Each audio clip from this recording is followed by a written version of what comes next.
જીવમ હા જીવમ જીવમ દવમ જીનવર વસહેન જેન નિત્યઠમ દેવિન્દ વિન્દ વંદમ વંદે તમ સૌવદા શિરસા. હા, આ પહેલી ગાથા છે. જીવમ જીવમ દવમ જીનવર વસહેન જેન નિદ્ધિઠમ દેવિન્દ વિન્દ વંદમ વંદે તમ સૌવદા શિરસા. આ મંગલાચરણના રૂપમાં આ ગાથા છે. કહે છે નેમિચંદ્રાચાર્ય કે જીવ અને અજીવ આ જે બે દ્રવ્ય છે આ જિનેશ્વર દેવોએ બતાવ્યા છે, પ્રરૂપિત કર્યા છે.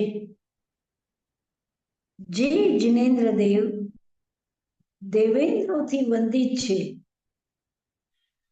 એવા અને જે જિનેશ્વરમાં શ્રેષ્ઠ છે એવા તીર્થંકર ભગવાનને સૌવદા શિરસા વંદે, હું હંમેશા મસ્તક ઝુકાવીને એને વંદન કરું છું.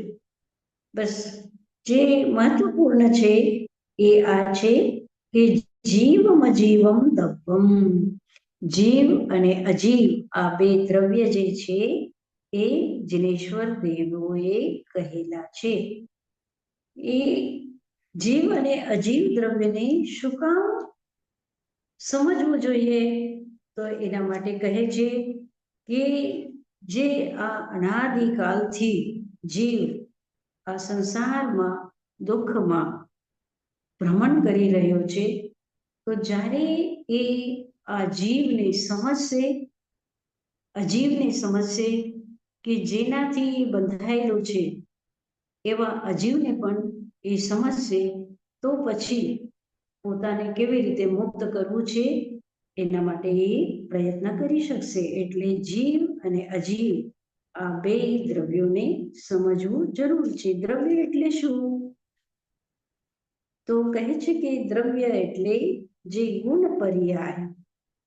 પર્યાયવત દ્રવ્યમ, જેમાં ગુણ છે અને જેમાં પર્યાય છે એને દ્રવ્ય કહે છે. ગુણ શું છે? તો જે હંમેશા જે દ્રવ્યમાં રહે, હર પરિસ્થિતિમાં જે દ્રવ્યમાં રહે એને ગુણ કહે છે. અને ગુણના વિકારને પર્યાય કહે છે. એવી રીતે આ દ્રવ્ય છે. અને હવે બીજી ગાથા છે. જીવ શું છે? જીવ અને અજીવ બે દ્રવ્ય કીધા. તો જીવના વિષયમાં પહેલા કહે છે જીવો ગમો અમુક્તિકર્તા સદેહ પરિમાણો ભોક્તા સંસારત્વો સિદ્ધો સો વિશ્વ ગઈ. જીવ કોને કહે છે એના માટે જીવના ઘણા બધા વિશેષણ બતાવ્યા છે કે જીવ જે જીવે એને જીવ કહે છે. એટલે 9 કહે છે કે એના 9 અધિકાર છે. તો એ 9 કયા છે?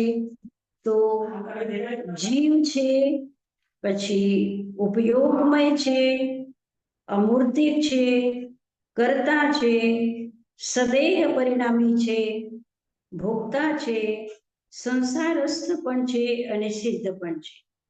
અને જ્યારે સિદ્ધ થાય છે ત્યારે એની જે ગતિ છે એ સ્વાભાવિક ગઈ.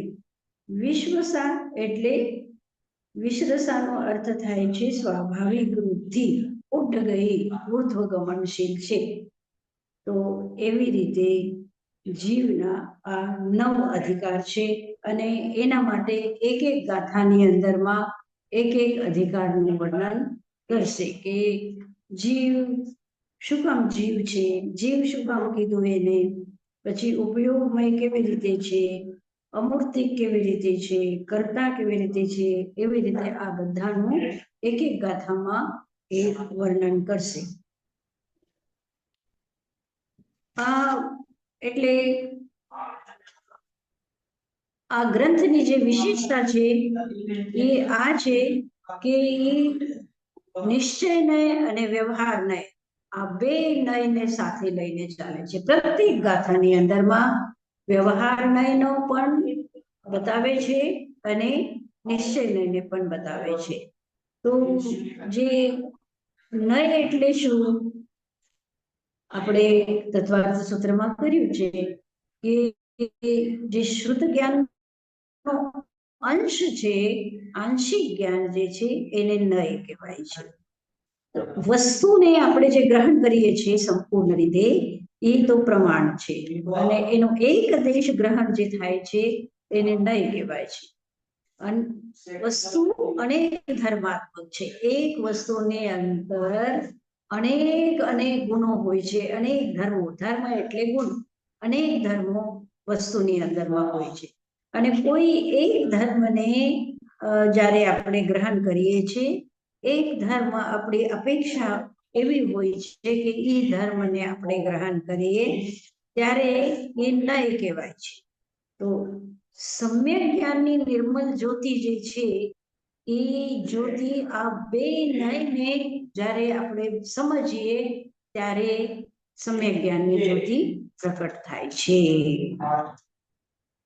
તો આ જીવનો ભેદ વિજ્ઞાન આપણને થવું જોઈએ ત્યારે સમ્યક દર્શન થાય. સમ્યક દર્શન ક્યારે થાય તો કે છે કે આ જે જ્યારે ભેદ જ્ઞાન સ્પષ્ટ થાય. ભેદ જ્ઞાન, એક તો ભેદ જ્ઞાન એ છે કે જીવ દ્રવ્ય પોતાના ગુણ અને પોતાના પર્યાયમાં જે અભિન્ન છે, એટલે જીવ દ્રવ્યની જે પર્યાય છે અને જીવ દ્રવ્યના જે ગુણો છે એ ગુણોથી અને એ પર્યાયોથી જીવ અભિન્ન છે.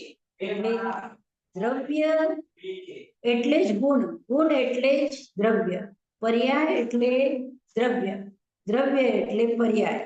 એનાથી પર્યાયથી અને ગુણોથી દ્રવ્ય અલગ નથી હોતું, પણ સ્વદ્રવ્ય, સ્વક્ષેત્ર, સ્વકાલ અને સ્વભાવથી દ્રવ્ય દ્રવ્ય છે, અને પરદ્રવ્ય, પરક્ષેત્ર, પરકાલ અને પરભાવથી દ્રવ્ય જીવ દ્રવ્ય નથી. એટલે સ્વદ્રવ્ય, સ્વક્ષેત્ર, સ્વકાળથી, સ્વભાવથી પોતે છે અને પરભાવથી એ નથી. એટલે છે અને નથી બે સાથે છે. એમ જેવી રીતે કોઈ એક વ્યક્તિ છે, સમજો ભરતભાઈ છે, તો ભરતભાઈના રૂપમાં ભરતભાઈ છે. ભરતભાઈ જ્યાં રહે છે ત્યાં એ રૂપમાં ભરતભાઈ છે. સ્વદ્રવ્ય, સ્વક્ષેત્ર, સ્વકાળ.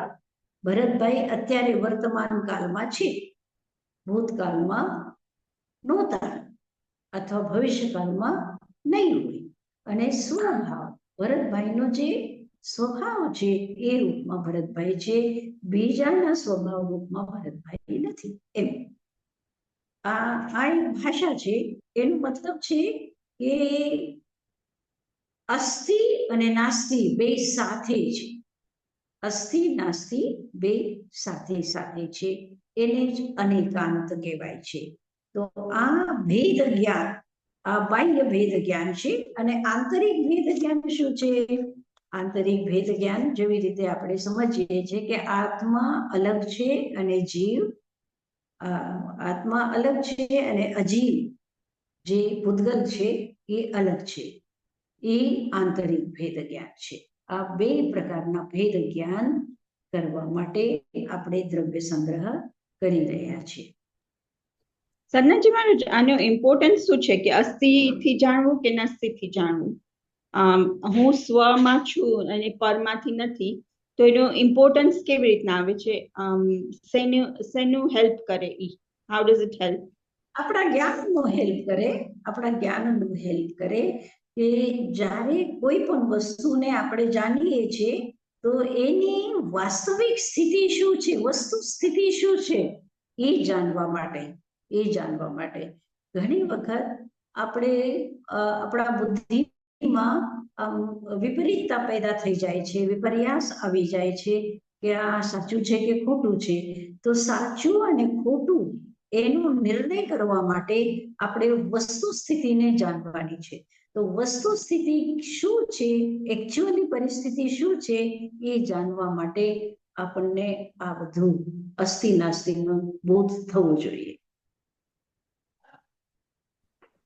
સાધનાજી મહારાજ, હાજી હાજી, આમાં એમ સમજવું કે મારો આત્મા મારા માટે સ્વ છે અને એ સિવાયનું બધું જે છે એ બધું પર છે. બરાબર બરાબર. હાજી હાજી. હવે ત્રીજી ગાથા આપણે બોલીએ. તિક્કાલે જદુપાના ઇન્દ્રિય બલમાઉ આનપાનોય વ્યવહારાસુ જીવ નિશ્ચય દોધુ ચેતના જસ. જો વ્યવહાર અને નિશ્ચય બે સાથે સાથે એને આપી રહ્યા છે. એક પ્રશ્ન એવો પણ થાય કે ભાઈ જ્યારે વ્યવહાર સાચો નથી, ખોટો છે, તો વ્યવહારને શું કામ માનવામાં આવે છે? શું કામ આપણે વ્યવહારને માનીએ છીએ? એ પ્રશ્ન છે. પેલા આ ગાથાનો અર્થ કરી લઈએ. કાલે ચદુપાના, ત્રણેય કાળમાં જ્યાં ચાર પ્રાણ છે, એટલે સંસારી આત્મામાં ચાર પ્રાણ છે, ઇન્દ્રિય છે, બલ છે, આયુ છે, આનપાન છે. ચાર પ્રાણ કયા કયા? ઇન્દ્રિય પ્રાણ, ઇન્દ્રિય બલ પ્રાણ, આયુ બલ પ્રાણ, શ્વાસોશ્વાસ બલ પ્રાણ. આ ચાર પ્રાણ જેની અંદરમાં છે એ જીવ કહેવાય છે. અને વ્યવહારથી આ ચાર પ્રાણ વાળાને જીવ કહેવાય. અને નિશ્ચયથી જેની ચેતના છે એ જીવ છે. ચેતના યુક્ત જે છે એને જીવ કહેવાય છે. અને વ્યવહાર નહીથી જેને ત્રણેય કાળમાં ઇન્દ્રિય, પછી બલ, પછી આયુ અને પછી શ્વાસોશ્વાસ, આ ચાર પ્રાણ જેને છે એ જીવ કહેવાય છે. હવે સાધનાજી મહારાજ, હા હા, કઠિન વંદામી, આમાં બલ કે છે, બલનો શું કેવી રીતે આપણે કરવાનું? શારીરિક બલ કે શું? હા હા, શારીરિક બલ, શારીરિક બલ, જે આપણામાં સ્ટ્રેન્થ હોય એ. હા હા હા. આ ચાર અને પ્રાણ જેની આમાં અંદર ત્રણ કાળ કેમ કીધું? પાસ્ટ પ્રેઝન્ટ ફ્યુચર કેમ આવ્યું? પાસ્ટ પ્રેઝન્ટ ફ્યુચર કોનું? જે જીવનું છે ઈ? આ જે સંસારી જીવ છે આદિકાલથી છે અને જ્યાં સુધી રહેવાનું ત્રણેય કાળ. ત્રણેય કાળમાં આ ચાર પ્રાણ જેને છે, પછી એકેન્દ્રિયમાં પણ ચાર પ્રાણ હોય ને, તો એકેન્દ્રિયથી લઈને અને બધા જીવોને, બધા સંસારી જીવોને જ્યાં ચાર પ્રાણ છે એને જીવ કહેવાય છે.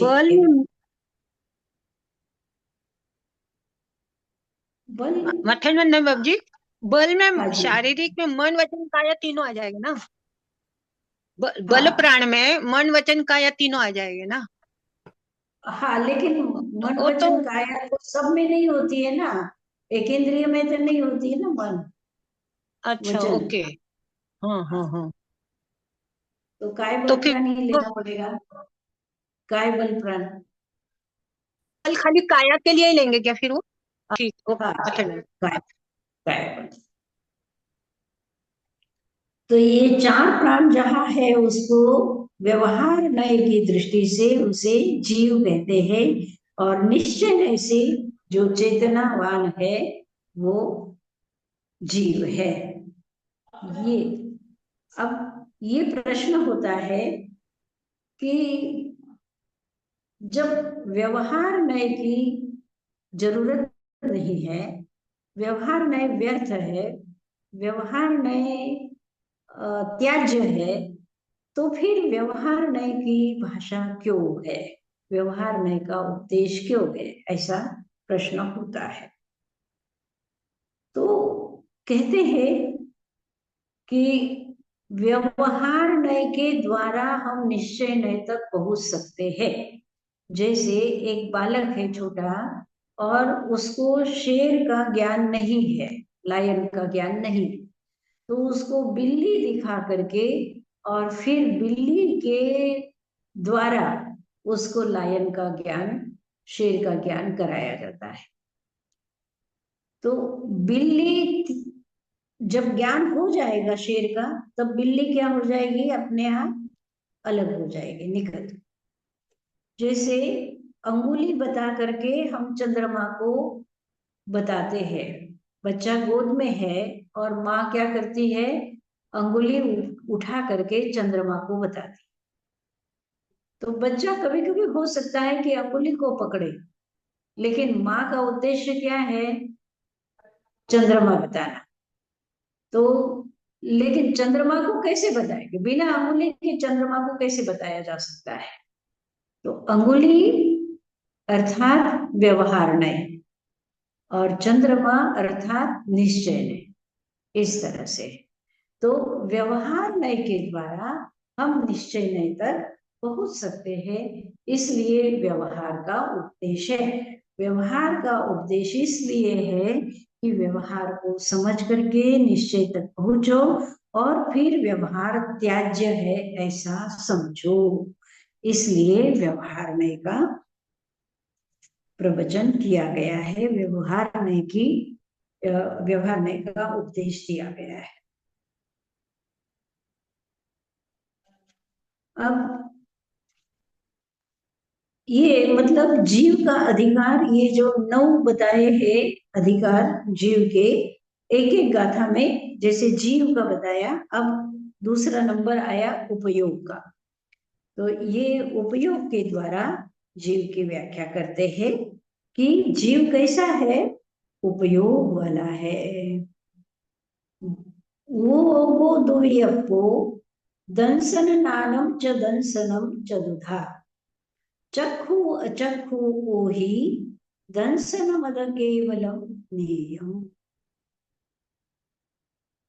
ये उपयोग आप सब जानते हैं, उपयोग 2 प्रकार का है, यानी जीव का जो लक्षण है उपयोग, वो उपयोग 2 प्रकार का है, एक दर्शनोपयोग, दूसरा ज्ञानोपयोग।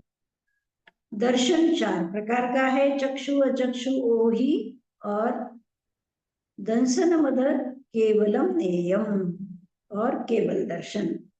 इस तरह से उपयोग 2 प्रकार का हुआ, और 2 प्रकार के उपयोग में दर्शनोपयोग के 4 भेद बताए हैं, चक्षु दर्शन, अचक्षु दर्शन, अवधि दर्शन और केवल दर्शन।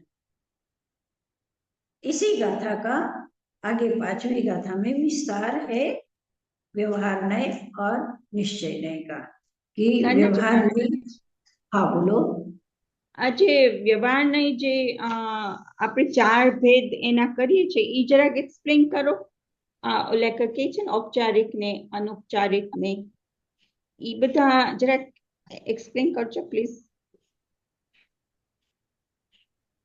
એટલે વ્યવહાર નયના 4 ભેદ કરે છે, ઉપચારિક, અનૌપચારિક, બીજા બે હું ભૂલી ગઈ છું, એવી રીતના 4 ભેદ કરે છે।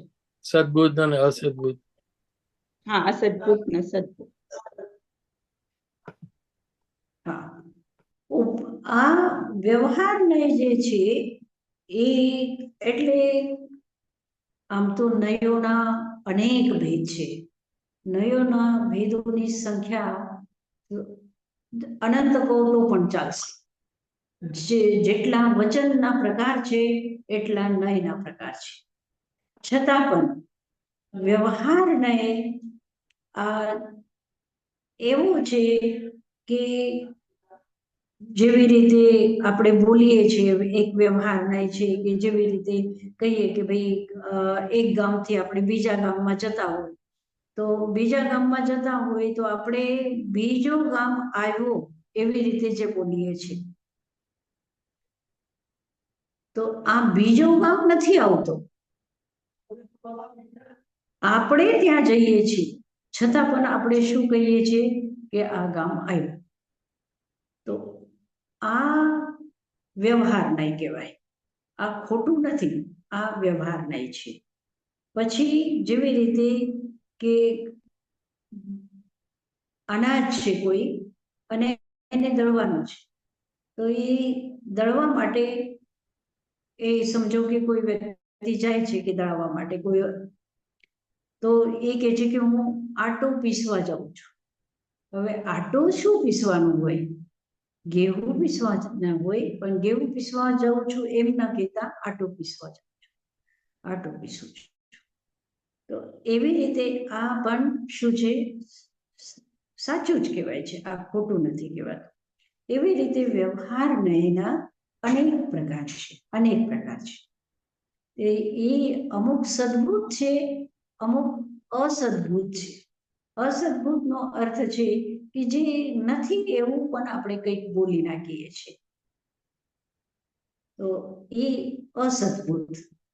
જે સદભૂત એટલે જે વસ્તુ છે અને એવી જ રીતે આપણે બોલીએ છીએ તો એ સદભૂત નય કહેવાય. અસદભૂત એટલે જે નથી એ. અને બીજા બે કયા કીધા તમે? ઔપચારિક ને અનૌપચારિક. ઔપચારિક. ઉપચાર એટલે કેવા માટે. જેવી રીતે વરસાદ ખૂબ આવ્યો હોય અને ધાન ઉગી ગયા હોય. હવે જ્યારે પાછું વરસાદ આવે, ધાન થઈ ગયા છે ખેતમાં અને પછી વરસાદ આવે તો આપણે શું કહીએ છીએ કે આ તો દુષ્કાળ વરસે છે. દુષ્કાળ આવ્યું એટલે પાણી વરસે છે પણ આપણે એને કહીએ છીએ દુષ્કાળ વરસે છે. તો એવી રીતે એટલે આ મેં કીધું ને કે જેટલા પણ વચન વ્યવહાર છે એટલા આ નયના ભેદ છે.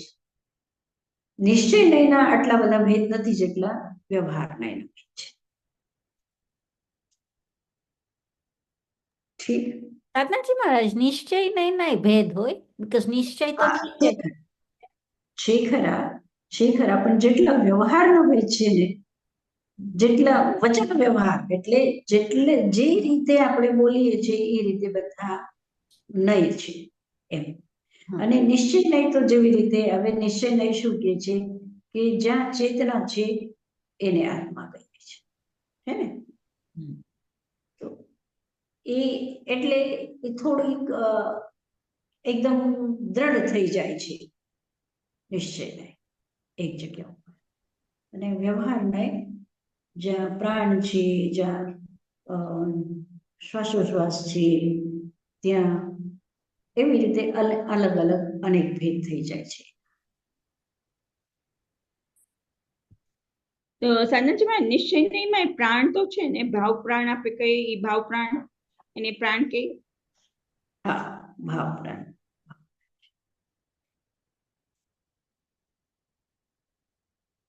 હવે કેટલી ગાથા થઈ? 5મી ગાથા. હવે નાનમ અઠ્ઠવિયપ્પમ મધુસૂદો નાની મન પજ્જય કેવલમવી પચ્ચખ પરોખ ભેયમ ચ. હવે જ્ઞાન 5 પ્રકારના. દર્શનનો થઈ ગયો, દર્શન 4 પ્રકારના બતાવી દીધા. હવે જ્ઞાન 8 પ્રકારના બતાવે છે. નાનો અઠ્ઠવિયપ્પમ જ્ઞાન 8 પ્રકારના છે. કયા કયા? મતિ શુદ્ધ ઓહી અનાન નાનાને. મતિ જ્ઞાન, શ્રુત જ્ઞાન, અવધિ જ્ઞાન. અને આને જ અનાન નાનાની. અનાન નાનાની એટલે જ્ઞાન પણ છે અને અજ્ઞાન પણ છે. મન પજ્જે કેવલમવી પચખ પરોક્ષ ભેયમ ચ. મન પર્યાય જ્ઞાન અને કેવલ જ્ઞાન આ પ્રત્યક્ષ છે અને પરોક્ષ ભેદ. પરોક્ષ ભેદ કોના છે? પરોક્ષ ભેદમાં કોણ કોણ આવે છે? મતિ મતિ અને જ્ઞાન, શ્રુત. શુદ્ધ જ્ઞાન. હા, આ પરોક્ષ કહેવાય. અને અવધિ, મન પર્યાય અને કેવલ જ્ઞાન આ પ્રત્યક્ષ કહેવાય. એવી રીતે જ્ઞાનોપયોગ અને દર્શનોપયોગના આ ભેદ બતાવ્યા. એના પછી અઠ્ઠ ચતુનાન દંસન સામન્નમ જીવલક્ષણમ મણિયમ વ્યવહારા શુદ્ધનય શુદ્ધમ પુનદંસનમ નાનમ. હવે કે છે કે 4 દર્શન અને 8 જ્ઞાન. 8 જ્ઞાન અને 4 દર્શન આ સામાન્ય જીવ લક્ષણ જે છે એ તો વ્યવહાર નયથી છે. અને શુદ્ધ નયથી શું છે?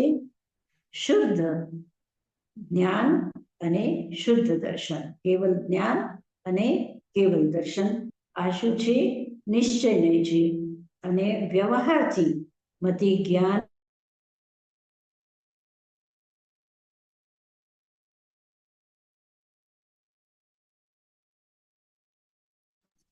નથી. સાધનાજી મહારાજ થોડું કપાઈ ગયું. ઇન્ટરનેટ વયું ગયું થોડુંક. અચ્છા, હા. એટલે કે છે કે નિશ્ચય નયના દ્રષ્ટિથી કેવલ જ્ઞાન અને કેવલ દર્શન આ નિશ્ચય નયના દ્રષ્ટિથી છે. અને વ્યવહાર નયના દ્રષ્ટિથી એના જ્ઞાનના જેટલા ભેદ બતાવ્યા અને દર્શનના જેટલા ભેદ બતાવ્યા આ બધા વ્યવહાર નયના દ્રષ્ટિથી જીવનો લક્ષણ છે, જીવના લક્ષણો છે. જીવના લક્ષણોમાં વ્યવહાર નયથી મતિ જ્ઞાન, શ્રુત જ્ઞાન, અવધિ જ્ઞાન, મન પર્યાય જ્ઞાન, કેવલ જ્ઞાન આ બધા આ જેટલા પણ ભેદો છે એ ભેદો વ્યવહાર નયના છે. ચક્ષુ દર્શન, અચક્ષુ દર્શન, અવધિ દર્શન, કેવલ દર્શન આ વ્યવહાર નયના ભેદો છે. પણ નિશ્ચય નયથી ફક્ત કેવલ જ્ઞાન અને કેવલ દર્શન આ જીવના ભેદ છે. આ જીવના કેવલ લક્ષણ કેમ છે. આવ્યું એમાં? ઓલા વ્યવહાર નયમાં કેવલ દર્શન ને કેવલ જ્ઞાન કેવી રીતના આવ્યું? એટલે બસ શુદ્ધ દર્શન જેને આપણે કેવલ એટલા માટે કહીએ છીએ કે ફક્ત જ્ઞાન અને ફક્ત દર્શન. કેવલનો અર્થ ફક્ત જે દર્શન છે આ ભેદના જે નામો છે એ નામો બધા વ્યવહારના છે. વાસ્તવમાં જે જ્ઞાન આ આત્માનો ગુણ છે, દર્શન એ આત્માનો ગુણ છે. તો જે દર્શન છે અને જે જ્ઞાન છે એ નિશ્ચય નયના દ્રષ્ટિથી આત્માના આ ગુણ કહેવાય, આત્માનું લક્ષણ કહેવાય. બાકી આ જેટલા પણ નામો છે એ બધા નામો વ્યવહારના કારણથી છે.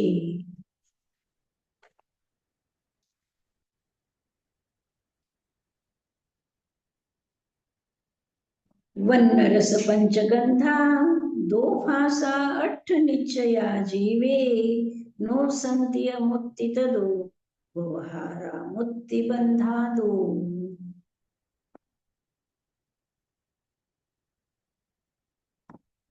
વન્ન રસ પંચગંધા. હવે મૂર્ત છે આત્મા એમ કીધું ને, મૂર્તિ છે. તો કેવી રીતે મૂર્ત છે? તો વન્ન રસ પંચગંધા, वर्ण 5, रस 5, गंधा 2 गंध, भाषा 8 और स्पर्श 8, निश्चया जीवे नो संति अमुक्ति तदो व्यवहारा मुक्ति बंधादो। निश्चय से जीव में 5 वर्ण, 5 रस, 2 गंध, 8 स्पर्श, ये मूर्त पुद्गल संबंधी कोई भी गुण नहीं पाए जाते, इसलिए वो अमूर्त है। परंतु पौद्गलिक कर्मों से बंधा होने के कारण व्यवहार नहीं से वो मूर्तिक है। એટલે મનુષ્ય ગતિ છે, તિર્યંચ ગતિ છે, નરક ગતિ છે, દેવ ગતિ છે, એમાં આ જે આપણે કહીએ છીએ કે આ જીવ છે, તો શું કામ આ દેવનું શરીર, મનુષ્યનું શરીર, તિર્યંચનું શરીર, નારકીનું શરીર, આ બધા મૂર્ત છે.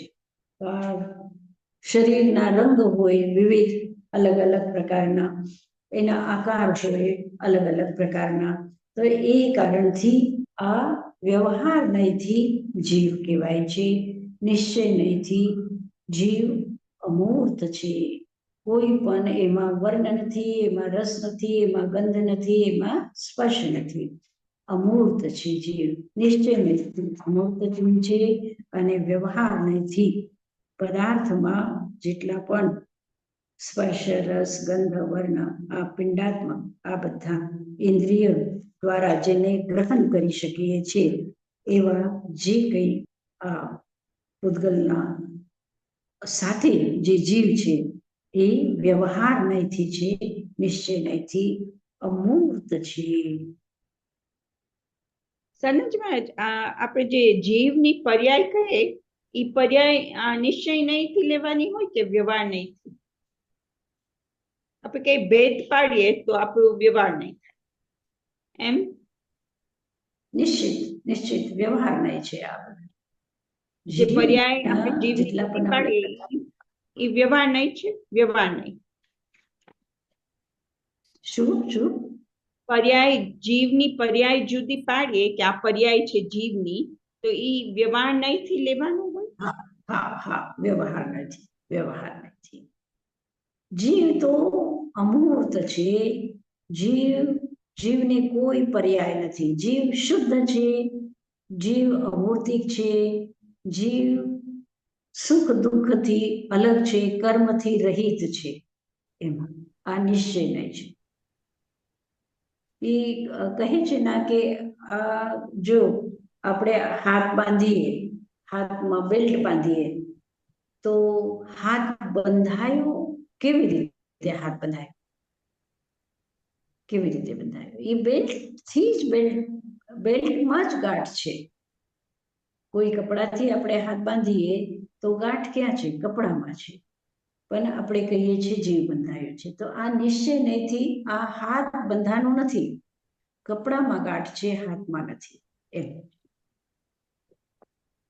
તો સાધનાજી મહારાજ મધ્ય વંદામી, નિશ્ચય નહીંથી ફક્ત દર્શન અને જ્ઞાન એ બે જ આત્માના ગુણ ના, છે. આત્માના જેટલા પણ ગુણ છે, આત્માના જેટલા 8 ગુણ તો છે જ ને. 8 ગુણ, 8 કર્મ જે છે એ 8 ગુણોને આવરિત કરે છે. તો એ બધા ગુણો આત્માના છે એમ. તો પછી દર્શન ને જ્ઞાન શું થયું? એની ગુણ છે, આત્માનું ગુણ છે, આત્માનું ગુણ.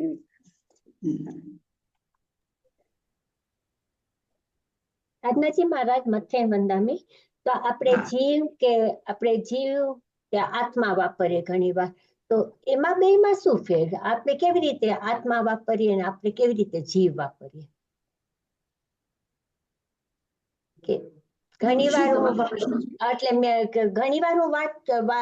મેં એકવાર વાંચ્યું કે જીવ આત્માના, લાઈક હમણાં મયુરીબેને કીધું આત્માના 8 ગુણ, 8 ઓલા છે ને, તો આપણે એમ કહી શકીએ ને જીવના 8 ઓલા ગુણ છે, એમ કહી શકીએ કે આ આત્મા ને જીવમાં શું ફેર?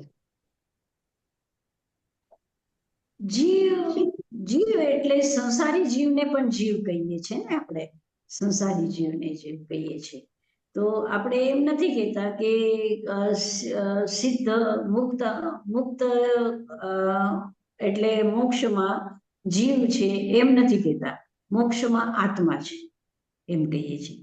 તો આત્મા જીવ એટલે સંસારી જીવ કહેવાય છે અને આત્મા શુદ્ધ બુદ્ધ મુક્ત છે એ આત્મા કહેવાય. આપણે એમ કહી શકીએ ને કે વ્યવહારમાં આપણે જીવ કહી શકીએ ને નિશ્ચયમાં આત્મા. છે આપણી આત્મા આપણે એમ કહીએ છીએ, આપણે વાપરીએ છીએ કે મારી આત્મા એમ છે ને, સિદ્ધ જીવોની આત્મા, સંસારી જીવોની આત્મા એવી રીતે કહીએ છીએ. પણ કારણ કે સંસારમાં કર્મથી બંધાયેલી ભટકી રહી છે એટલે એ આત્માને આપણે જીવ કહીએ છીએ એમ.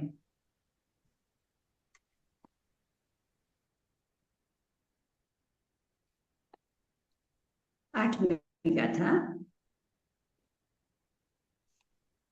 પુગ્ગલકમ્માદીનં કત્તાવહાર દૂધ નિશ્ચયદો ચેદનકમ્માનાત શુદ્ધનયા શુદ્ધ ભાવાનું. आत्मा व्यवहार में से पुद्गल कर्म आदि का करता है. आत्मा हवे करता करता आयु ने आ जीवना जे लक्षणों कीधा छे एमा करता जे आयु ए कर्तानी व्याख्या करे छे कि आत्मा करता छे. केवी रीते करता छे तो के छे कि पुद्गल कर्म आदि का करता है. निश्चय अशुद्ध निश्चय नय से चेतन राग द्वेष आदि भाव कर्मों का करता है और शुद्ध नय से निश्चय नय से शुद्ध नय से शुद्ध ज्ञान दर्शन आदि शुद्ध भाव का करता है. 3 बात कीधी. एक तो जे आपने 8 कर्मों आवरण आपड़ा ऊपर हर क्षण આવી રહ્યો છે તો એનો કરતા કોણ છે? કોણ કોણ આપણા આત્મા ઉપર આવરણ લાવે છે? પોતે જ આત્મા. તો એ વ્યવહાર નયથી કહે છે કે પુદ્ગલ કર્મનો કરતા આત્મા છે. આ વ્યવહાર નયથી છે. અને અશુદ્ધ નિશ્ચય નય, એક નિશ્ચય નયને શુદ્ધ કીધું છે અને એક અશુદ્ધ કીધું છે. તો અશુદ્ધ નિશ્ચય નયથી રાગ દ્વેષ કરવા વાળો જે આત્મા છે તો એ ભાવ કર્મનું કરતા. એટલે રાગ કરે, દ્વેષ કરે, ક્રોધ કરે, અભિમાન કરે, માયા, લોભ, કપટ કરે તો આ ભાવ કર્મ કહેવાય. તો આ ભાવ કર્મથી જે પૌદ્ગલિક કર્મ, જે કર્મના દલિકો આપણા આત્મા ઉપર આવે છે તો એ વ્યવહાર નયથી પૌદ્ગલિક કર્મનો કરતા છે. અશુદ્ધ નિશ્ચય નયના દૃષ્ટિથી રાગ દ્વેષનો કરતા છે અને શુદ્ધ નિશ્ચય નયના દૃષ્ટિથી ફક્ત શુદ્ધ ભાવનો કરતા છે. ज्ञान અને દર્શન આદિ શુદ્ધ ભાવ का करता है. રીતે અશુદ્ધ આવે? નિશ્ચય તો નિશ્ચય છે, તેમાં અશુદ્ધ કેવી રીતે આવે? હા, એ થોડુંક વ્યવહારથી ઉપર આવ્યું. એટલે કર્મનો જે 8 કર્મનો કરતા છે તો એ 8 કર્મનો કરતા કેવી રીતે થાય? તો રાગ દ્વેષને કરવાના કારણથી જ થાય છે ને. રાગ દ્વેષ કરે છે તો રાગ દ્વેષ કરે છે એટલે કર્મનું બંધ થાય છે. તો કર્મનું બંધ એકદમ બાહ્ય થઈ ગયું, એકદમ વ્યવહાર નહીં થયું. અને પછી થોડાક અંદર આવ્યા તો આ કર્મનું બંધ શું કામ થાય છે? તો રાગ દ્વેષના કારણે થાય છે. એટલે આપણે કહી દીધું કે અશુદ્ધ નિશ્ચય નહીં. વાસ્તવમાં એ પણ વ્યવહાર જ છે. એ વ્યવહાર જ નહીં છે. અશુદ્ધ નહીં, અશુદ્ધ નિશ્ચય નયનો અર્થ વ્યવહાર નહીં જ થાય છે એક દૃષ્ટિથી. તો અશુદ્ધ નિશ્ચય નયના દૃષ્ટિથી રાગ દ્વેષનો કરતા છે અને શુદ્ધ નયના દૃષ્ટિથી ફક્ત જ્ઞાતા દ્રષ્ટા છે. સાધનાજી મહારાજ, હા બોલો. આનો એમ કહી શકાય કે અશુદ્ધ નિશ્ચય નહીં એટલે વિભાવ. આત્માનો આપણે વિભાવ કે 12 એનું ફોકસ છે એમ, એટલે રાગ દ્વેષ ને સ્વભાવમાં હોય તો એ શુદ્ધ નિશ્ચય નહીં એમ કહી શકાય. હા હા, સ્વભાવ શુદ્ધ નિશ્ચય નહીં છે, આ તો નિશ્ચિત વાત છે કે જે સ્વભાવ છે એ શુદ્ધ છે, એ જ્ઞાતા દ્રષ્ટાનો સ્વભાવ છે એનો. આત્માનો સ્વભાવ જ્ઞાતા દ્રષ્ટા છે, પણ એ જ્યારે રાગ દ્વેષ કરે છે અને રાગ દ્વેષના કારણથી કર્મના લેપ એ આત્મા ઉપર ઓઢી લે છે, તો કર્મના લેપ જે ઓઢે છે તો એ વ્યવહાર નહીં થઈ ગયું, અને થોડુંક અંદર આપણે આવીએ તો રાગ દ્વેષ, એટલે વ્યવહાર નહીં જ છે બે, પણ એક રાગ દ્વેષ છે એ થોડુંક અંદરમાં છે એ હોવાના કારણથી આપણે અશુદ્ધ ન્યાય ઉપર આવ્યા, એ અશુદ્ધ ન્યાયના દૃષ્ટિથી. Thank you. પ્રેક્ટિકલી ક્યાં આપણને હેલ્પ કરે? આપણે પ્રેક્ટિકલી ક્યાં યુઝ કરવાનું છે? આગળ જતા ધ્યાનમાં કે ક્યાં? શું તમે કહો છો, મને ખબર ન પડી. શું આ પ્રેક્ટિકલી આપણે ક્યાં યુઝ કરવાનું છે? જ્યારે ધ્યાન કરીએ ત્યારે કે ક્યારે? Where does it help us? હા, ચિંતન કરીએ, ધ્યાન કરીએ, વિચાર કરીએ, આપણે પોતાના આત્માને જરા પણ થોડુંક અલગ કરવાની જ્યારે કોશિશ કરીએ. આપણે ભલે સભામાં બેઠા હોઈએ, પણ સભામાં બેઠા બેઠા પણ આપણે ચિંતન કરી શકીએ છે ને. કોઈ લડાઈ ઝઘડા થઈ જતા હોય અને એ લડાઈ ઝઘડામાં પણ આપણું ધ્યાન ત્યાં જતું હોય, તો આપણે ચિંતનથી આપણે પોતાને અલગ કરીએ તો એ ચિંતન માટે પણ આપણને આ ઉપયોગમાં આવી શકે. તો આ જાણવાની કોશિશ છે, આપણે આ આત્મા તરફ જવાની કોશિશ છે, એનાથી આપણું ધ્યાન ઉપર ઉઠી શકે છે, એનાથી આપણું ચિંતન ઉપર ઉઠી શકે છે. સંસાર તરફ જે આપણી દૃષ્ટિ છે એ સંસાર તરફથી દૃષ્ટિને વાળીને આપણે નિશ્ચય તરફ લાવી શકીએ છીએ, એના માટે છે. સનતજી મહારાજ, તો દ્રવ્ય કર્મ એ વ્યવહાર નહીં, ભાવ કર્મ એ અશુદ્ધ નિશ્ચય નહીં, બરાબર છે એવી રીતના? હા હા હા, અને શુદ્ધ નહીં છે, શુદ્ધ નિશ્ચય નહીં છે, જ્ઞાતા દ્રષ્ટા, શુદ્ધ શુદ્ધ જ્ઞાન અને શુદ્ધ દર્શન.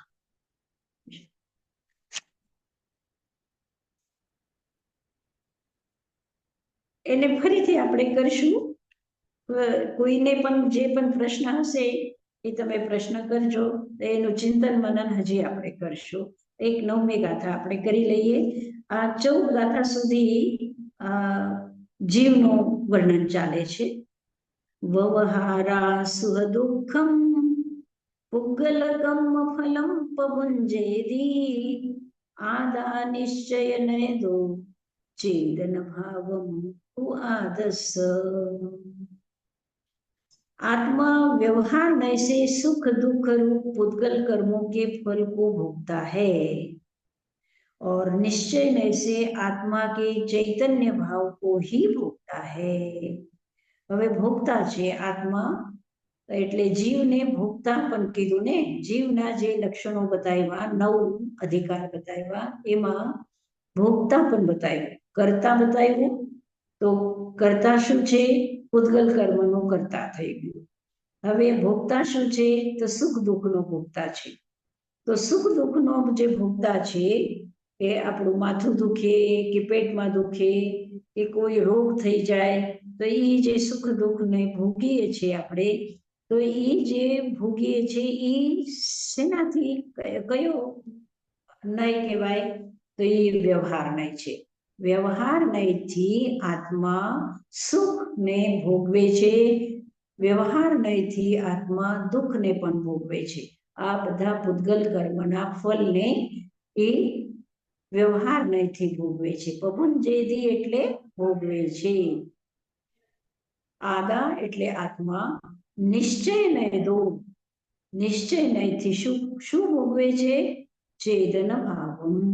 આત્માનો સ્વભાવ છે ને ભોગતા, તો નિશ્ચય નહીંથી શું ભોગે છે? તો ચેતન ભાવમ, ચૈતન્ય ભાવને. આ ચૈતન્ય ભાવ આત્માનો છે, એ આત્માના ચૈતન્ય ભાવને નિશ્ચય નહીંથી આત્મા ભોગવે છે. અને વ્યવહાર નહીંથી, હા બોલો. વ્યવહાર નહીંથી સુખ દુઃખ ભોગવે છે, તો નિશ્ચય નહીંથી એના પોતાના ભાવ એટલે ચેતના ભોગવે છે. તો એમ અનંત સુખ કેમ ના કીધું આમાં? કારણ કે આ ચેતના ભોગવે છે એટલે શું? ચૈતન્ય ભાવ. ચૈતન્ય ભાવ એટલે સચ્ચિદાનંદ રૂપ જે છે એ એક જ કહેવાય. ચૈતન્ય ભાવ એટલે આનંદનો સ્વભાવ, એ ચિત્ત સ્વભાવ, સત સ્વભાવ, અસ્તિત્વ એનો જે છે સત, ચિત્ત, આનંદ, આ જે ત્રણ શબ્દ છે એ ત્રણેય મળીને એક જ છે, એ ચૈતન્ય ભાવ. એ અલગ નથી, આનંદ અલગ નથી, ચૈતન્ય ભાવથી અલગ આનંદ નથી, ચૈતન્ય ભાવથી અસ્તિત્વ અલગ નથી. અસ્તિત્વ એટલે જ ચૈતન્યનો અસ્તિત્વ, આનંદ એટલે જ ચૈતન્ય, એમ. તો આ આત્મા, જે આત્માનો ચૈતન્ય ભાવ છે, નિશ્ચય નહીંથી એને ભોગવે છે, અને વ્યવહાર નહીંથી સુખ દુઃખને ભોગવે છે. આ 9 ગાથા સુધી આપણે રાખીએ છીએ. ઠીક છે, હવે આપણા જે પ્રશ્નો છે એ કરી લઈએ. સાચનાજી મહારાજ, તો આપણે દર વખત આપણે બંને વાત આપણે નિશ્ચય ને વ્યવહાર સાથે જ રાખવું પડે ને? હા હા હા, નિશ્ચય સાઈ મહારાજ કહે છે કે નિશ્ચય આપણો લક્ષ્ય છે, નિશ્ચય આપણો લક્ષ્ય છે. પણ કારણ કે આ શરીર સાથે જીવવાનું છે, તો શરીરના જે કંઈ આપણને શરીર માટે જે કંઈ કરવું પડે, તો શરીરના સાથે સાથે જીવવા માટે જે કંઈ આપણે કરીએ છીએ એ વ્યવહાર છે. આપણો નિશ્ચય, આપણો લક્ષ્ય એટલે જ્યાં પહોંચવું છે, જ્યાં પહોંચવાનું આપણો એક લક્ષ્ય બનાવી લીધું છે, ગોલ છે આપણો.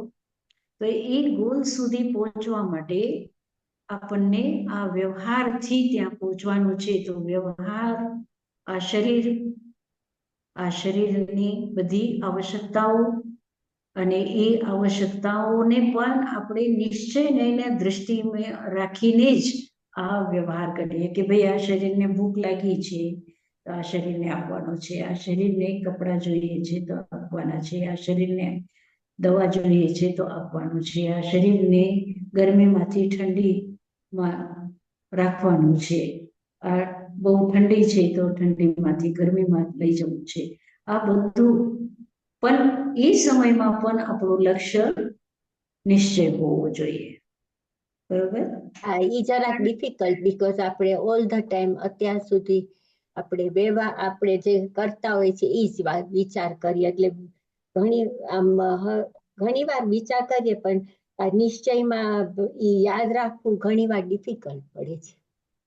હા, ડિફિકલ્ટ છે, નિશ્ચિત ડિફિકલ્ટ છે, પણ એમાં આપણે જે વહી જવાય છે, એટલે પાણીની જેમ એ પ્રવાહમાં આપણે વહીએ, તો એવું ન કરતા કે ભાઈ ઠીક છે, આ જરૂરી છે એટલે આપણે કરી રહ્યા છીએ. પણ હવે સમજો કે કોઈ વસ્તુ આપણી ખોવાઈ ગઈ, તો હવે ખોવાઈ ગઈ તો એ સમયમાં જે વસ્તુ ખોવાઈ ગઈ છે એ સમયમાં આપણે શું કરી રહ્યા છીએ? એ વ્યવહારમાં જ આપણે વહી જઈએ છીએ કે નિશ્ચય તરફ પણ આપણું લક્ષ્ય છે? આપણને ખબર છે કે આગલા ક્ષણમાં આપણે હોશું કે નહીં હોઈએ, તો એ વસ્તુ પ્રત્યે આપણે આટલું અર્થ ધ્યાન કરીને આપણે શું કરી રહ્યા છીએ? એ સમયમાં આપણને વિનાબેન આ કામ આવે. આ નિશ્ચયની દૃષ્ટિ આપણને કામ આપે. ઠીક છે. સન્નજી મહારાજ એક ફેરે આ સાચું. બધા ગો ઓન રીતા. ના, હું એમ જ કહેવાય, એક ફેરે તાઈ મહારાજ એમ કહ્યું હતું કે નિશ્ચય નહીં ઇઝ લાઈક ઇમરજન્સી મેડિસિન. જ્યારે વ્યવહારમાં સમજાય, લાઈક એક્ઝામ્પલ આપ્યું સાધનાજી મહારાજે, કંઈક ખોવાઈ ગયું તો આપણે એમાં જ સાવ ઇન્વોલ્વ થઈ જાય છે કે એનાથી બહાર નીકળે છે કે આ તો વસ્તુ જ છે, ત્યારે એટલે ઇમરજન્સી મેડિસિન છે. સન્નજી મહારાજ હા.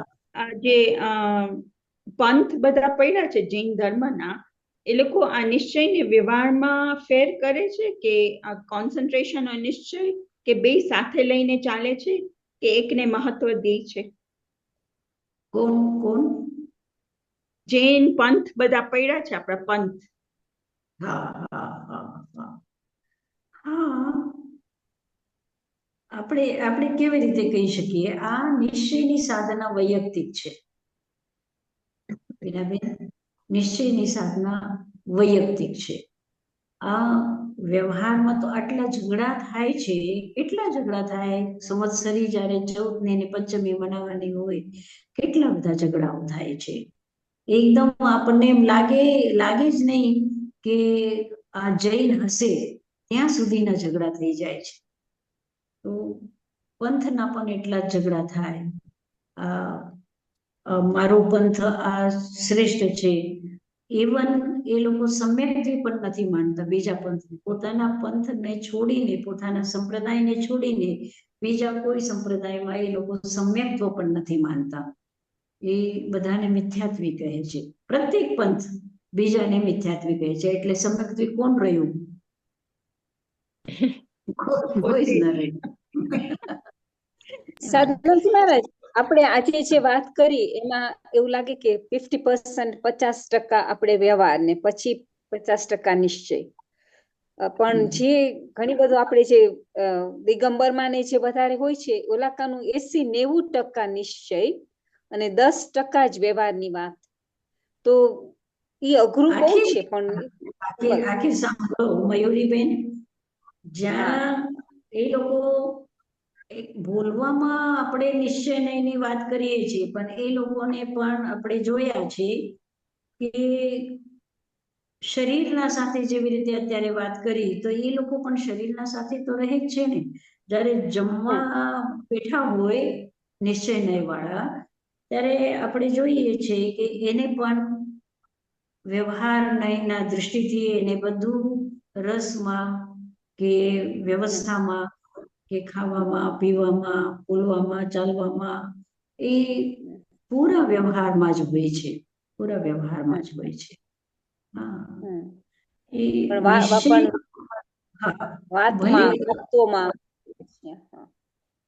ભલે કહેવામાં, વ્યાખ્યાનમાં કેવું ચર્ચા કરવી એ અલગ વાત છે, ચોપડીમાં લખવું એ અલગ વાત છે, પણ વ્યવહાર તો વ્યવહાર છે.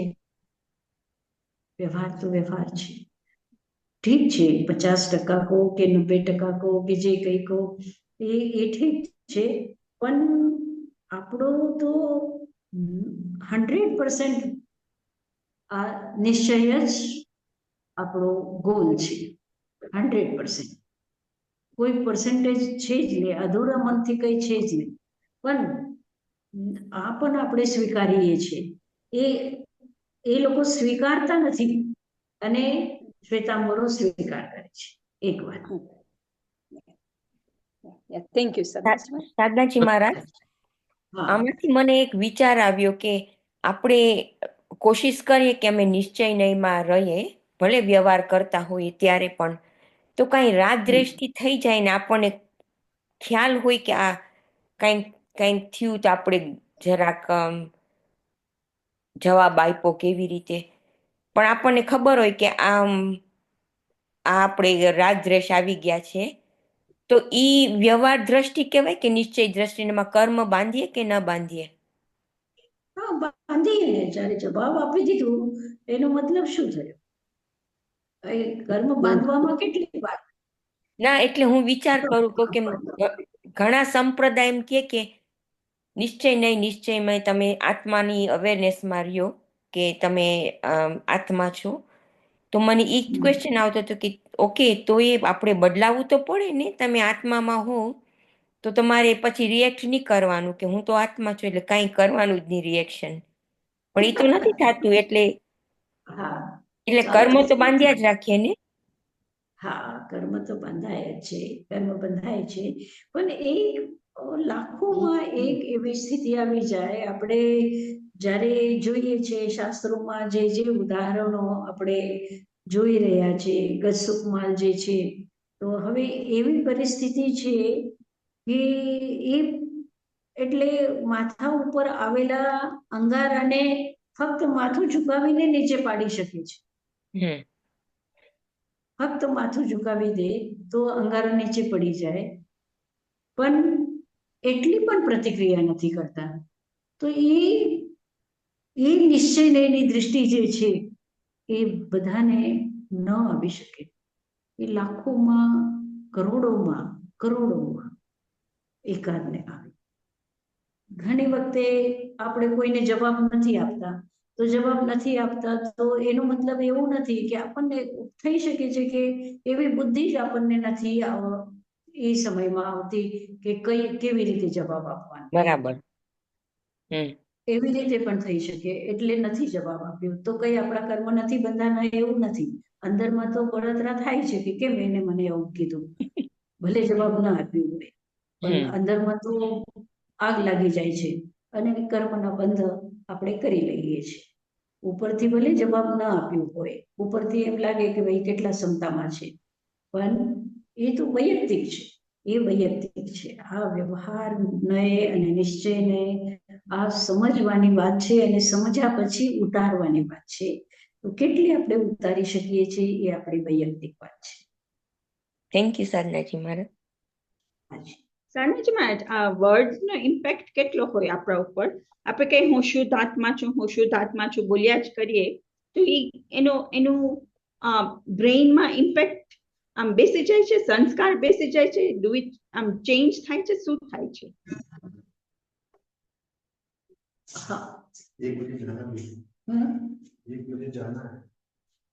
तो हमको नहीं बोला है जाने के लिए। कौन जाएगा? वो बोले कि मैनेजर सब जाएंगे। अच्छा।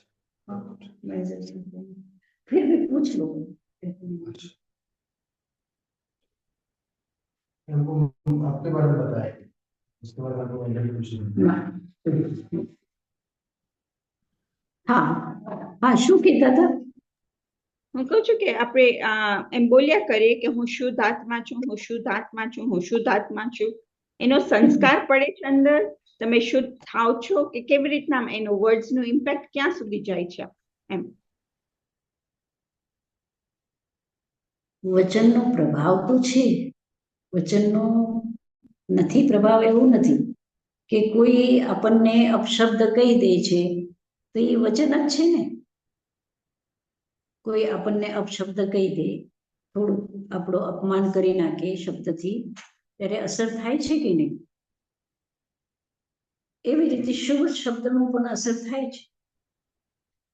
અને એક બાળકને આપણે કહીએ કે જે કર, અને એક બાળકને આપણે કહીએ કે એને તને માર્યું ને તું પણ જઈને મારી આવ, એને તને હાથથી માર્યું તું દંડાથી મારી આવ, અસર પડશે કે નહીં?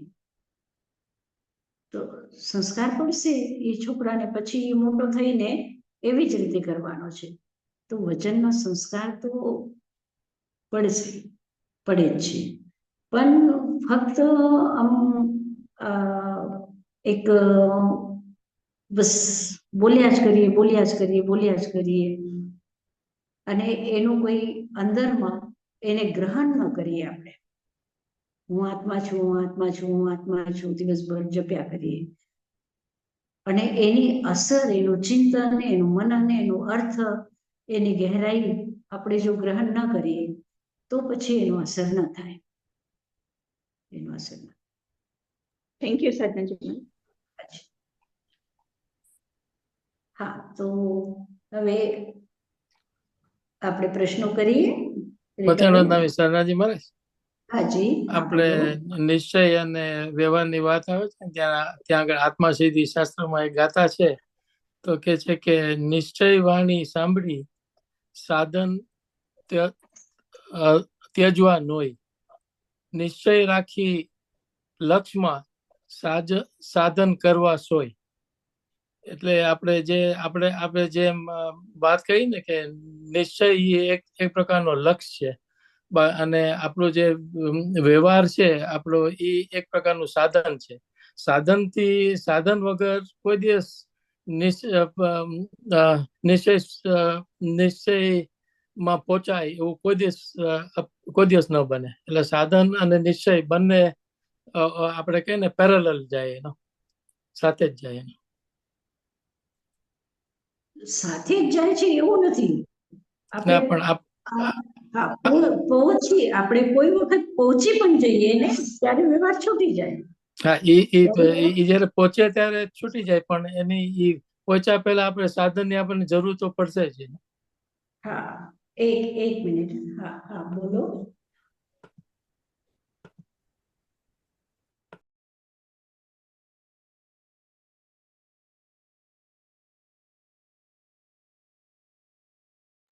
એક ક્વેશ્ચન છે, આપણે સામાન્ય કેવલી ક્યાં નાખીએ છીએ? Where do we put, in which pad of the car? Anybody can answer? એક વખત જ્યારે આપણે if you listen to યશાજી મહારાજે આપણને પાસ્ટમાં, I'm not sure whether she explained it as part of આવશ્યક detailed explanation, પણ she said કે આચાર્ય સાધુપદ હોય ને એમાં સામાન્ય કેવલી હોય અને then when they become સિદ્ધ ત્યારે સિદ્ધમાં વયા જાય એમ. Okay, any reason why they are in sadhupad? Because most of them are the સાધનાજી મહારાજ આવી ગયા. ઓકે, એને પૂછો. સાધનાજી મહારાજ, એક ક્વેશ્ચન છે, આપણે સામાન્ય કેવલી ક્યાં પદમાં નાખીએ નવકારમાં પંચ પરમેષ્ઠીમાં? સાધુના પદમાં જ લેવાય છે, જે સામાન્ય કેવલી જે છે. આપણે જે અરિહંત બોલીએ તો અરિ એટલે તો એનિમીઝ અને હંત એટલે ડિસ્ટ્રોય. તો અરિહંતમાં કેમ ઈ ના આવી શકે સામાન્ય કેવલી? પણ એવી રીતે પરંપરા છે. એમ તો કેવલી એટલે નિશ્ચિત રૂપથી અરહંતમાં આવવા જોઈએ, જેને રાગ દ્વેષને નષ્ટ કરી દીધા છે. તો પણ આ પરંપરા એટલે ગુજરાતી સમાજમાં વધારે આ પરંપરા છે કે એ સાધુમાં જ એને વંદન કરે છે. આ કઈ બહુ મહત્વની વાત નથી. હવે વંદન કરવું છે તો ઠીક છે. જીન તો ચોથા ગુણસ્થાનથી જ જીન છે. જીનેશ્વર તો આપણે ચોથા ગુણસ્થાનથી જ માનીએ છીએ. ચોથા, પાંચમા, છઠ્ઠા એવી રીતે આપણે કેવલી સુધી જીન માનીએ છીએ.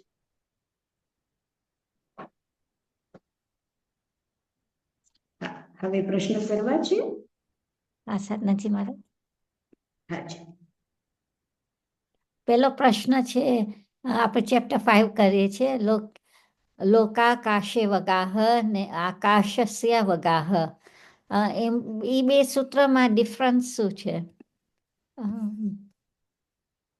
મયુરીબેન.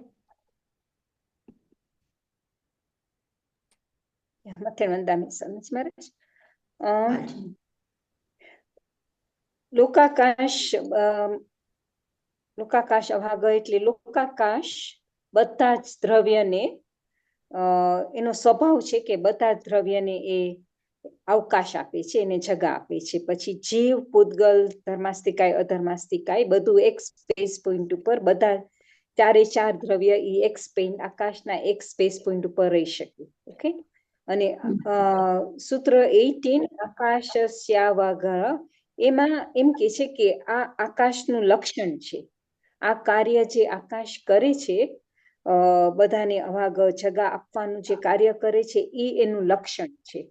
સો એ એટલું જ, it's kind of expanding further.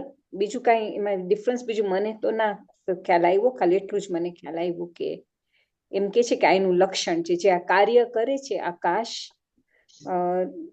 લોકાકાશ જે કાર્ય કરે છે એ એનું લક્ષણ છે. બરાબર છે. અને ફર્સ્ટમાં આ કાર્ય છે. બરાબર છે. છતાં કોઈને કઈ કેવું છે એમાં, વીણાબેન? જે પેલું છે લોકાકાશ લોકાકાશ તો એમાં જે ચાર જે બીજા દ્રવ્ય છે એ આકાશમાં રહે છે. સો દેટ મીન્સ કે એમાં બે ભાગ પાડ્યા, લોકાકાશ ને અલોકાકાશ. બીકોઝ લોકાકાશમાં જ આ ચાર રહી શકે, એટલે એ પહેલું સૂત્ર એના માટે છે. અને જે આકાશ્યાવહ એ તો કે છે કે આકાશનું ફંક્શન શું છે, કે સ્પેસ આપવું એ આકાશનું ફંક્શન છે. એટલે પેલામાં બે સેપરેટ કર્યું. સાધનાજી મહારાજ, બહુ સરસ, બહુ સરસ. ભરતભાઈ ને એમાં કઈ વધારે કેવું છે? ના, મતે નોંધામી સાધનાજી મહારાજ, મેં એમ જ વિચાર કર્યો હતો કે પેલું જે છે એ લોકાકાશ અને અલોકા આકાશની બંનેની વાત કરે છે, કે જ્યાં આગળ ધર્માસ્તિકાય, અધર્માસ્તિકાય, જીવ અને પૂતગલાસ્તિકાય એ ચારેયનો સમાવેશ, ઉપસ્થિતિ લોકાકાશમાં છે અને અલોકાકાશમાં નથી. એનું કારણ એક જ છે કે જીવ અને અજીવ ત્યાં આગળ નથી રહી શકતા. એનું કારણ એ છે કે ત્યાં ધર્મ અને અધર્માસ્તિકાયનો અભાવ છે. એટલે મતે નંદામી સાધનાજી મહારાજ, મેં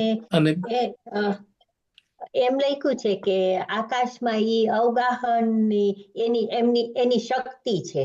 ઈ ફર્સ્ટમાં મેં લોકાકાશ વગાહમાં લખ્યું છે, એની શક્તિ, એની શક્તિ છે કે આખા લોકમાં ઈ અવગાહન કરી આપી શકે. ને ઓલામાં ગુણ, એટલે જેવી રીતે આ લોકોએ કીધું એવી રીતે શક્તિ છે કે ગુણ છે? ગુણ છે, આકાશનો ગુણ છે. અવગાહન આ આકાશનું ગુણ છે. અને એટલે પેલામાં મેં શક્તિ લખ્યું છે. શક્તિ લખાય? હા હા, લખાય, વાંધો નહીં. પણ ગુણ વધારે પ્રસિદ્ધ છે. કે આકાશનું ગુણ શું છે? આકાશનું ગુણ છે અવગાહન. જેવી રીતે ધર્માસ્તિકાયનો ગુણ શું છે? ગતિમાં સહાયક. એવી જ રીતે આકાશનો જે ગુણ છે એ અવગાહન છે. મતેનો તમે સાધનજી મહારાજ, એક પ્રશ્ન થાય કે જે અલોક આકાશમાં પણ જે આકાશ, જે અલોકનો આકાશ છે એની અંદર એ શક્તિનો ગુણ છે, પણ ધર્માસ્તિકા અને અધર્માસ્તિકાના અભાવના લીધે ઈ શક્તિ એની પ્રગટ નથી થતી, એમ કહી શકાય? નિશ્ચિત. એનું અવગાહન ગુણ તો ત્યાં પણ છે, પણ ત્યાં ધર્માસ્તિકાય અધર્માસ્તિકાય નથી, એટલે ઈ પ્રકટ નથી થતી. બરોબર કહો છો. મતેનંદા સાધનાજી મહારાજ, મને થયું કે ત્યાં ઈ ગુણ નહીં હોય, કારણ કે ને તો બધે સ્પ્રેડ, ને તો બધે જાય, કેમ અટકી જાય છે? હા, પણ ધર્માસ્તિકાય નથી ને ત્યાં. ધર્માસ્તિકાય નથી તો જશે કેવી રીતે? અધર્માસ્તિકાય નથી તો રહેશે કેવી રીતે? પણ બાઉન્ડ્રી નથી સાધનાજી મહારાજ, આમ બાઉન્ડ્રી નથી કે નહીં જઈ શકે. જાય તો શકે, પણ લકાને કોણ રોકે છે? કોણ રોકે છે? એમ જ, એટલે બાઉન્ડ્રી નથી. એટલે મને થયું નહીં હોય. બાઉન્ડ્રી ના હોય પણ નથી, એ તો નિશ્ચિત છે ને. હા, એ તો છે. બાઉન્ડ્રી તો આપણે બાઉન્ડ્રી આપણે કે બાઉન્ડ્રી નથી, પણ આપણે ઘનવાયુ એક પ્રકારની બાઉન્ડ્રી જ છે ને. હા, જલવાયુ નહીં, જલવાયુ તો ત્યારે ઘનવાયુ આપણે જે 3 પ્રકારના જે એર છે, ડેન્સ એર, લિક્વિડ એર અને રેરિફાઈડ એર, એ એક પ્રકારની બાઉન્ડ્રી થઈ ગઈ ને, કારણ કે એના ઈ બે વસ્તુને લોકાકાશના અને અલોકાકાશને ડિમાર્કેશન કરે છે, અલગ પાડે છે. અત્યારે વિજ્ઞાન પણ માને છે અનંત છે આકાશ. એટલે આ પૃથ્વી જ્યાં છે, જ્યાં આ બ્રહ્માંડ જેને આપણે કહીએ છીએ, આ સંસાર જ્યાં છે એ એટલું જ નથી. આ સંસાર આ બ્રહ્માંડ એટલું જ નથી, આવું વિજ્ઞાન પણ માને છે, અનંત છે, અનંત છે. એવી સ્પેસ છે કે ત્યાં વિજ્ઞાન પણ ન જઈ શકે એવું વિજ્ઞાન પોતે માને છે.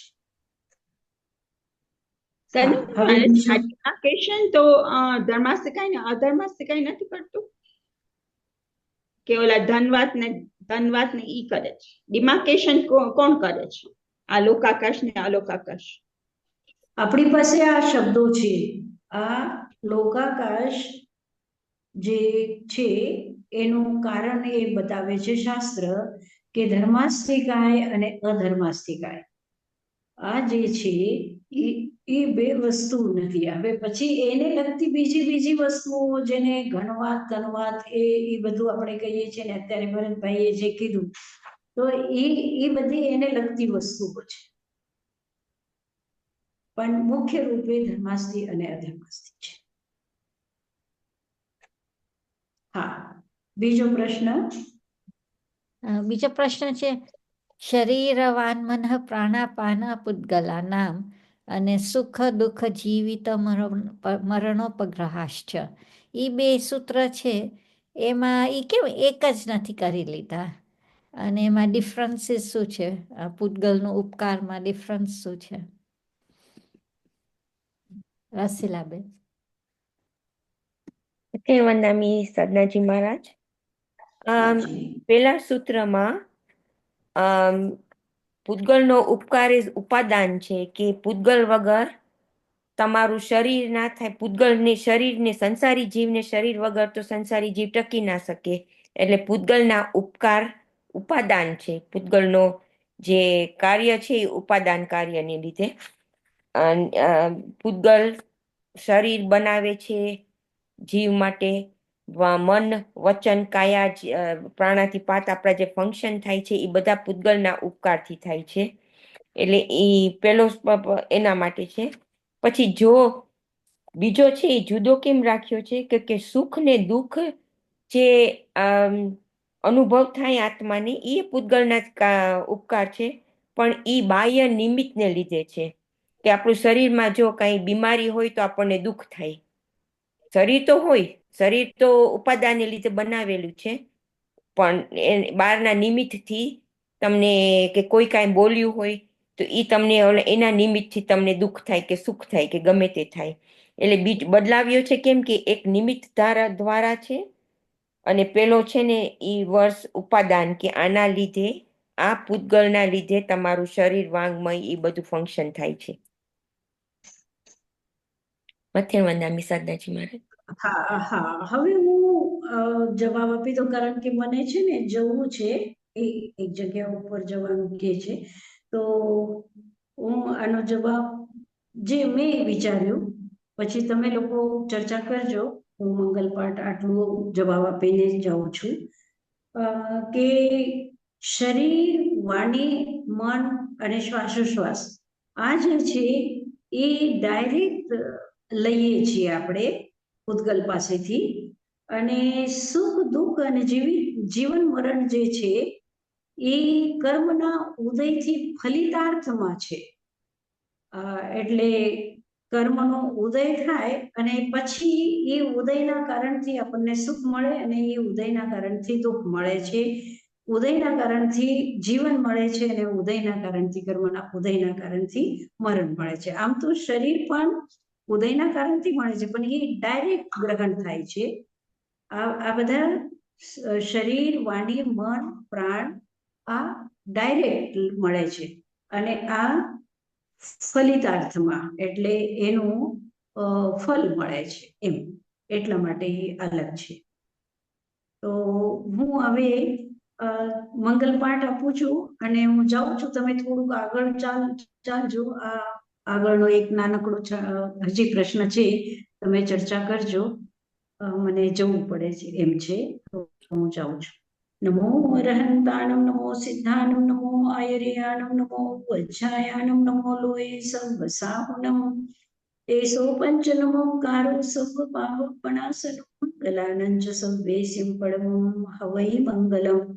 गुरुदेव की आज्ञा चत्तारि मंगलम रहंता मंगलम सिद्धा मंगलम साहु मंगलम केवली पन्नतोतमो मंगलम चत्तारि लोकोत्तमा रहंता लोकोत्तमा सिद्धा लोकोत्तमा साहु लोकोत्तमा केवली पन्नतोतमो लोकोत्तमो चत्तारि शरणं पवज्जामि अरन्ते शरणं पवज्जामि सिद्धे शरणं पवज्जामि साहु शरणं पवज्जामि केवली पन्नतम धम्मं शरणं पवज्जामि चार शरणा दुख हरणा सुख करना और शरणा नहीं कोई जो भवे प्राणी आदरे अक्षय अमर पद होय ओम शांति शांति। હું બંધ કરું તમે